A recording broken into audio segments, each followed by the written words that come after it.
মিথ্যা এবং হয়রানিমূলক মামলা প্রত্যাহারের ক্ষেত্রে আমরা সবচেয়ে বেশি গুরুত্ব দিয়েছিলাম এই ছাত্র জনতার আন্দোলনের সময়ে যে মিথ্যা এবং হয়রানিমূলক মামলা হয়েছে সেগুলি প্রত্যাহারের বিষয়।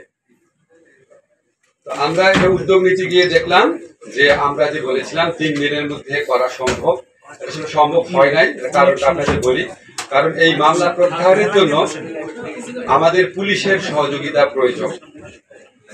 কারণ এখানে যে প্রক্রিয়াটা আছে এখানে পুলিশের একটা অত্যন্ত গুরুত্বপূর্ণ ভূমিকা পালন করে, আইন মন্ত্রণালয় একবার করতে পারে না। আপনারা জানেন পুলিশের অনেকে কাজে ফিরে আসার মতো পরিবেশ ছিল না, আস্থা ছিল না। এটা জাস্ট গতকাল থেকে ওনারা প্রায় ফুললি ফাংশনাল হয়েছেন, এই জন্য একটু টাইম লাগছে। তো আমরা আশা করছি এই বৃহস্পতিবারের মধ্যে ঢাকা শহরে যে মিথ্যা এবং হয়রানিমূলক মামলা হয়েছিল সেগুলি প্রত্যাহার সম্পন্ন হবে এবং ইনশাআল্লাহ 31 অগাস্টের মধ্যে সারা দেশে 5 জুলাই থেকে 5 অগাস্ট পর্যন্ত ছাত্র জনতার এই গণ আন্দোলনে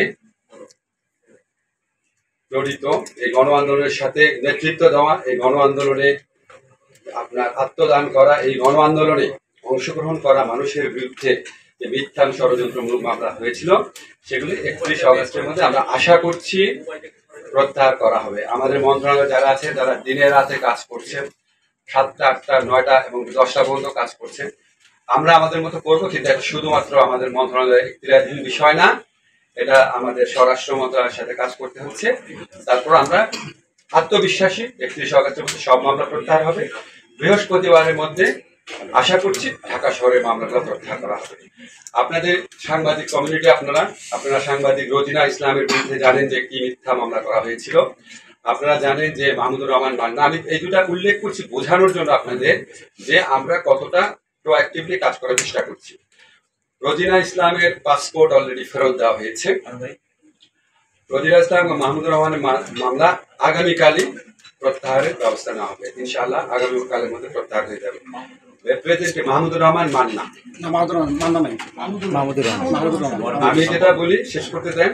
মাহমুদুর রহমান মান্না আমাদের রাজনৈতিক নেতা, মাহমুদুর রহমান মান্না এবং সাংবাদিক রোজিনা ইসলাম, এগুলো খুব আলোচিত মিথ্যা মামলা ছিল। তো এই জন্য এই দুটা নাম রিপ্রেজেন্টেটিভ এক্সাম্পল হিসাবে উল্লেখ করলাম। আরো অনেক মামলায় প্রত্যাহার করা হবে।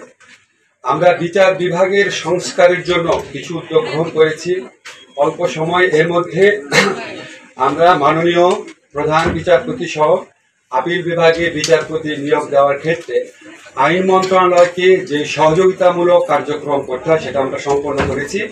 আপনারা দেখেছেন অতি দ্রুত আমাদের প্রধান বিচারপতি এবং আপিল বিভাগে যারা বিচারপতি আছেন, মাননীয় প্রধান বিচারপতি ওনাদের নিয়োগ হয়েছে। সারা দেশ থেকে আমরা প্রশংসা পাচ্ছি।